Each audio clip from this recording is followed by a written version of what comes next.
এই সাংবাদিক সম্মেলনে আপনাদের সকলকে স্বাগত জানাচ্ছি। আপনারা সবাই অবগত আছেন যে কক্সবাজার একটি অপরাধপ্রবণ এলাকা। এই জেলায় মাদক চোরাকারবার এবং অপহরণের ঘটনা হরহামেশাই ঘটে থাকে।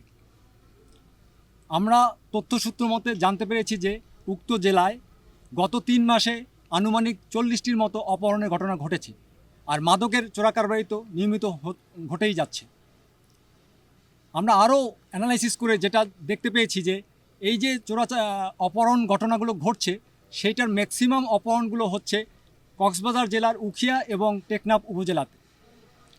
বিশেষ করে টেকনাফের রঙ্গিখালি, আলীখালি এবং জালিয়াপাড়া এবং উখিয়ার রোহিঙ্গা ক্যাম্প সংলগ্ন যে এলাকাগুলো আছে, বিশেষ করে শ্যামলাপুর, কুটুমপাড়া এবং ওখানে জালিয়াপালং এলাকাতে বেশি অপহরণগুলো ঘটে থাকে। বান্ডেল থাকলে প্রতি সেনমানিতে টাকা বাঁচবে। বিকাশ সেনমানি বান্ডেল কিনে জিতুন প্রতি লেনদেনে। গোয়েন্দা সূত্র মতে আমরা জানতে পেরেছি যে এই অপহরণের ঘটনায় যারা ভিকটিম থাকে তাদেরকে সাধারণত অপহরণকারীরা অপহরণ করে এই রকম গহীন জঙ্গলে আটকে রেখে মুক্তিপণ আদায় করে থাকে। অপহরণকারীরা এই সমস্ত এলাকা, যেগুলো আমি একটু আগে উল্লেখ করলাম, সাধারণত তাদের নিজেদের নিরাপদ আশ্রয় এবং স্থান হিসাবে বিবেচনা করে আসছে। যেহেতু এই গহীন এলাকাগুলো আইনশৃঙ্খলা বাহিনীর জন্য একটু দুর্গম, সেই জন্য অপহরণকারীরা এই সমস্ত জায়গাগুলো হরহামেশাই ইউজ করে আসছেন। তাদের এই সেফ হাউস ধ্বংস করা এবং মাদক এর রুট ধ্বংস করার জন্য আমাদের আজকের এই সাঁড়াশি অভিযান পরিচালিত হয়েছে। আপনারা জেনে আনন্দিত হবেন যে আজকের এই অভিযানে আমাদের বাংলাদেশের আইনশৃঙ্খলা বাহিনীর সকল ডিপার্টমেন্টের প্রতিনিধিত্ব ছিল। র্যাবের পাশাপাশি বাংলাদেশ নৌবাহিনী, BGB, APBN, police, narcotics department এবং বন বিভাগ, এছাড়াও ফায়ার সার্ভিস কর্মীরাও আমাদের সাথে অংশগ্রহণ করেছে। সর্বমোট 467 জনের মতো ফোর্স নিয়ে আমরা অত্র এলাকাতে গহীন জঙ্গলে সাঁড়াশি অভিযান পরিচালনা করেছি। উক্ত অভিযানে আমরা বিভিন্ন জায়গাতে কিছু সন্ত্রাসীদের কর্তৃক ব্যবহৃত অস্থায়ী টংঘর পেয়েছি, যেটা আমরা ধ্বংস করেছি। এছাড়াও উক্ত টংঘরে সন্ত্রাসীরা অপহরণের কাজে ব্যবহৃত কিছু যন্ত্রপাতি এবং অস্ত্র সরঞ্জামাদি আমরা উদ্ধার করতে পেরেছি। উল্লেখ্য যে আমরা এখানে আজকের এই অপারেশনে একটি 1 শুটার গান ও 8 রাউন্ড অ্যামুনিশন, 2টি লোকাল গান ও 4 রাউন্ড অ্যামুনিশন, এছাড়াও 10টি রামদা, কিরিস ও চাকু উদ্ধার করেছি, যেগুলো এই পাশের টেবিলে প্রদর্শিত আছে, আপনারা দেখে নেবেন। এছাড়াও অপহরণকারীরা বর্ণিত টংঘর এবং অস্থায়ী ঘরে যখন থাকতো, তারা সাধারণত মাদক ব্যবহার করে থাকে। ওই মাদকের কিছু পরিত্যক্ত অংশ, কিছু গাঁজা এবং প্রায় 2050টার মতো ইয়াবা আমরা উদ্ধার করতে সক্ষম হয়েছি। এছাড়াও উক্ত স্থানে অপহরণকারীরা তাদের কাজে ব্যবহার করার জন্য কিছু কম্বল ব্যবহার করত, সেই কম্বলগুলো আমরা উদ্ধার করতে সক্ষম হয়েছি। আমাদের একটাই উদ্দেশ্য ছিল যে বর্ণিত এই গহীন এলাকাগুলো যেন সন্ত্রাসীদের অভয়ারণ্য, নিরাপদ আশ্রয় না থাকে। সাধারণত আইনশৃঙ্খলা বাহিনী এই সমস্ত এলাকায় কম অভিযান পরিচালনা করত, বাট এখন থেকে নিয়মিত ব্যবধানে আমরা বর্ণিত গহীন এলাকাগুলোতে সাঁড়াশি অভিযান পরিচালনা করব, যাতে এই এলাকাগুলোর প্রতি সন্ত্রাসীদের নিয়ন্ত্রণ অনেকটা কমে যায় এবং পাশাপাশি আইনশৃঙ্খলা বাহিনীর নিয়ন্ত্রণ ভালোভাবে প্রতিষ্ঠিত হয়।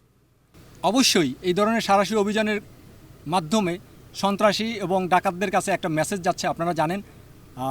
সেই কারণে ওরা এই যে গহীন এলাকাগুলোকে ওদের নিরাপদ আশ্রয় হিসেবে ব্যবহার করছিল, এখন কিছুটা হইলেও দ্বিধাদ্বন্দ্ব থাকবে, তারা হরহামেশাই এখানে আসতে পারবে না। আর যেহেতু আমাদের এখানে পরিচিতি চলে আসছে, আমরা অত্র এলাকার নিয়ন্ত্রণ নিয়েছি এবং একটু আগে আমি বলেছি যে মাঝে মধ্যেই আমরা এখানে অপারেশন পরিচালনা করব। সুতরাং ওরা ভিকটিমদেরকে এখানে এসে আটকে রাখার ক্ষেত্রেও 2 বার চিন্তা করবে যে এখন কনফিডেন্টলি আটকে রাখা যাবে কি যাবে না। সো অবশ্যই আজকের এই অপারেশন সন্ত্রাসীদের জন্য একটা কঠোর এবং কঠিন মেসেজ বলে আমি মনে করি। এখানে অপরাধী সে হোক উঁচু মাপের, হোক গ্রাউন্ড লেভেলের, আমাদের কাছে আইনশৃঙ্খলা বাহিনীর কাছে অপরাধীকে কখনোই আমরা ভাবি না যে সে খুব উঁচু মাপের হোয়াইট কলারের অপরাধী। সুতরাং আমরা সব সময় উঁচু পর্যায়ের হোক আর নিম্ন লেভেলের হোক সকল অপরাধীকে পাকড়াও করব এবং এরকম সাঁড়াশি অভিযান সবার এগেনস্টেই আমরা কন্ডাক্ট করব। যখন আমরা এখানে অভিযান পরিচালনা করছি বা পরিকল্পনা করে যখন আসছি, সেক্ষেত্রে সন্ত্রাসীরা আমাদের উপস্থিতি টের পেয়ে বা আগেই তথ্য পেয়ে পালিয়ে গেছে। আপনি অনেকটা সঠিক বলেছেন, এটা হয় স্বাভাবিক। দিনের বেলাতে এতগুলো ফোর্স একসাথে জড়ো করে একটা জায়গাতে অপারেশন পরিচালনা করলে তথ্য গোপন রাখা অনেক কঠিন, তো সেটাও আমরা জানি। তারপরেও যেহেতু সন্ত্রাসীরা এখান থেকে পালিয়ে অন্য জায়গায় স্থান নিয়েছে, আমরা সেগুলো চিহ্নিত করার চেষ্টা করছি এবং সেখানেও আমরা হানা দিব। সন্ত্রাসীদেরকে টেকনাফ, উখিয়া কোনো এলাকাতেই আমরা থাকতে দিব না, এটা হচ্ছে আমাদের প্রতিজ্ঞা। আর একটা বিষয় আপনি বললেন যে মিয়ানমারের ওপারে যে অস্ত্রগুলো লুট হয়েছে কিছু কিছু আমাদের দেশে আসছে, সেইগুলো উদ্ধারে আমরা কি প্রচেষ্টা করছি। এইটার জন্য আমাদের আইনশৃঙ্খলা বাহিনী সব সময় সর্বদা সচেষ্ট আছে, চেষ্টা করছি যখন যেখানে এই অস্ত্রের সন্ধান পাবো, তথ্য পাবো, আমরা সেখানে হানা দিব। আপনারা সাংবাদিক ভাইরা যারা আছেন, আপনারাও এই আইনশৃঙ্খলা নিয়ন্ত্রণে অনেক বড় ভূমিকা রাখতে পারেন, এটা আপনারাও জানেন। সো আমি বলবো আপনাদের কাছে আপ্রাণ রিকোয়েস্ট থাকবে যে এই জাতীয় তথ্য আপনাদের কাছেও যদি থাকে আপনারা আমাদেরকে দিবেন। তাহলে আমরা সাংবাদিক, আইনশৃঙ্খলা বাহিনী এবং সাধারণ জনগণ যদি একত্রিত কাজ করে, একই প্ল্যাটফর্মে থাকে, তাহলে এই কয়েকটা সন্ত্রাসী কিছু করতে পারবে না, আর এই কয়েকটা অস্ত্র আমরা খুব দ্রুত উদ্ধার করতে পারবো বলে আমি বিশ্বাস করি। সোফার আজকে আমরা সার্বিকভাবে 30 জনের তালিকা নিয়ে আমরা সার্চ করেছি। প্রত্যেকটা বাড়িতে, প্রত্যেকটা ঘরে গিয়ে আমরা চিরুনি অভিযান পরিচালনা করেছি যে তাদের অবস্থান কোথায় কোথায় আছে। পাহাড়ের প্রত্যেকটা চূড়ায় আমরা গিয়েছি, যার কারণে আমরা তাদের কর্তৃক ব্যবহৃত এই রামদা, কিরিচ এবং কিছু ওয়ান শুটার গান, অন্যান্য যে দ্রব্যাদি, এগুলো উদ্ধার করতে পেরেছি। আপনার দ্বিতীয় প্রশ্ন হলো যে আমাদের অভিযানে কিভাবে আমরা টেকনোলজি বা বিভিন্ন ইকুইপমেন্ট, ইনস্ট্রুমেন্টের সহায়তা নিতে পারি। আপনারা দেখেছেন আজকে ড্রোনের ব্যবহার আমরা দেখেছি এবং ড্রোনের মাধ্যমে ওদেরকে লোকেট করার চেষ্টা করেছি। দূর থেকে আগে ড্রোনের মাধ্যমে ওদের গতিবিধি নিয়ন্ত্রণ করে, মনিটর করে, তারপরে আমাদের অ্যাডভান্সটা কন্টিনিউ করেছিলাম। যদিও ওরা পালিয়ে গিয়েছে, ওদেরকে আমরা ধরতে পারিনি, বাট তাদের কাছে একটা মেসেজ গেছে যে এই সন্ত্রাসীকে আমরা খুঁজতেছি। সুতরাং তারা এখানে আবার ফিরে আসার আগে দুইবার ভাববে এবং নিশ্চয়ই আগের মতো ফ্রিলি অপরাধ করতে পারবে না। আর ফার্দার আমরা যখন অপারেশন করব, এখানে ড্রোন তো থাকবেই। দেখুন, ড্রোন ছিল, বাট ড্রোনেরও কিন্তু আজকে স্বল্পতা ছিল। আমাদের টার্গেট হবে আগামী অপারেশনগুলোতে যেন ড্রোনের পরিমাণটা বাড়াতে পারে। প্রয়োজনে হেলিকপ্টার কথা বলছেন, সেটাও থাকবে ইফ রিকোয়ার। যদি সন্ত্রাসীদের ওইরকম আস্তানা আমরা খুঁজে পাই যেটা ধ্বংস করার জন্য হেলিকপ্টার বা আরও অত্যাধুনিক যন্ত্রপাতির দরকার হবে, আমরা সেটা ব্যবহার করব। আমাদের বিভিন্ন আইনশৃঙ্খলা বাহিনীর দপ্তরগুলোতে এই তালিকা আছে। আমাদের জেলা police, RAB headquarter, RAB 15 headquarter এবং অন্য যে বাহিনীগুলো আছে সবার কাছে তালিকা আছে। আমরা সেটা নিয়েই কাজ করছি এবং ওই তালিকা নিয়েই কিন্তু আজকে আমরা আসছি।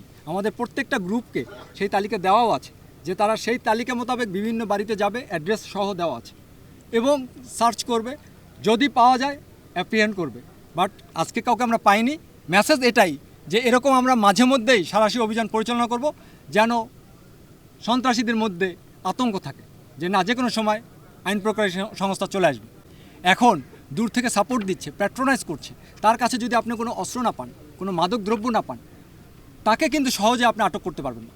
তাকে আটক করতে হলে এই যে আইনের কিছু গ্যাপ আছে, এইগুলো কাভার করে তারপর আটক করতে হবে। যদি তার কাছে ইন পজিশনে আমি কোনো ইলিগাল ওয়েপন পাই, কোনো ড্রাগ পাই, তাইলে ধরতে পারি। অথবা যাদেরকে ধরা হচ্ছে অপহরণকারী, তারা যদি প্রত্যক্ষভাবে ভিডিও অথবা সাক্ষী দেয় যে না অমুকে আমাকে সহায়তা করছে, তাইলেই ধরতে পারি।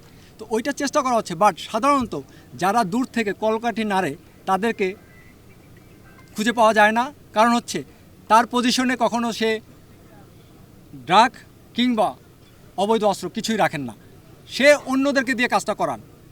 সো এই জায়গায় একটু আমাদের কাজ করতে হবে। আমরা আইনশৃঙ্খলা বাহিনী কাজ করছি যেন তাদেরকেও ভালো মতো পাকড়াও করা যায়।